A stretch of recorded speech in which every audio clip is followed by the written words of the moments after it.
My name is Fahimtahir. I am a graphic designer. I am an Arabic calligrapher. Mostly I work as a logo designer at different online platforms. I have created many logos in different styles for my online clients. Furthermore, I work on daily basis as a logo designer.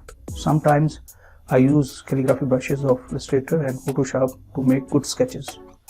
In initial stages, mostly I prefer sketching work with hand drawing because it helps me to create a best and unique logo. I have created hand drawing, word mark, typeface and lettering logos. You can check my whole logo design work at @fahimtahir1977 at different social media websites.